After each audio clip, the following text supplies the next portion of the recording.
మంత్రివర్గ విస్తరణ విషయంలో రాష్ట్ర ప్రభుత్వం ఎన్నికల కోడ్ ఉల్లంఘించిందని బీజేపీ నేతలు ఆరోపించారు. MLA Payal Shankar, BJP senior నేత శశిధర్ రెడ్డి హైదరాబాద్ వీఆర్కే భవన్లో రాష్ట్ర ప్రధాన ఎన్నికల అధికారి సుదర్శన్ రెడ్డిని కలిసి ఫిర్యాదు చేశారు.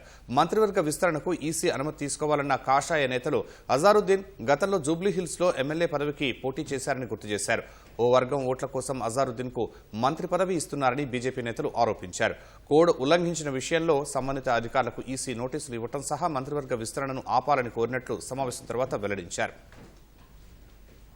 ఏ విధంగానైనా సరే ఒక వర్గం ఓటర్లను ఆకర్షించి ఆ యొక్క వర్గం ఓటర్లతోనే రాజకీయాలు చేయాలన్నటువంటి ఆలోచనతోని కాంగ్రెస్ పార్టీ ఈరోజు రాష్ట్ర ముఖ్యమంత్రి గారు అజారుద్దీన్ కు మంత్రివర్గంలో స్థానం ఇస్తానని ఈరోజు చెప్పడం జరిగింది.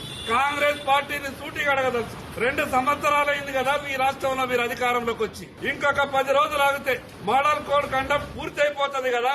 ఇంత హుటాహుటిన ఏం ఆశించి మీరు ఈ యొక్క చర్య చేస్తా ఉన్నారో తెలంగాణ ప్రజలకు సమాధానం చెప్పాల్సినటువంటి అవసరం ఉన్నది.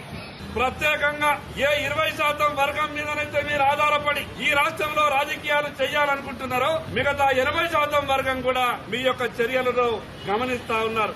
ఎట్టి పరిస్థితులలో ఎన్నికల నియమావళిని ఉల్లంఘించి చేసేటటువంటి ఈ కార్యక్రమాన్ని ఎన్నికల కమిషన్ అడ్డుకొని తీరాలని భారతీయ జనతా పార్టీ తరఫున విజ్ఞప్తి చేయడం జరిగింది.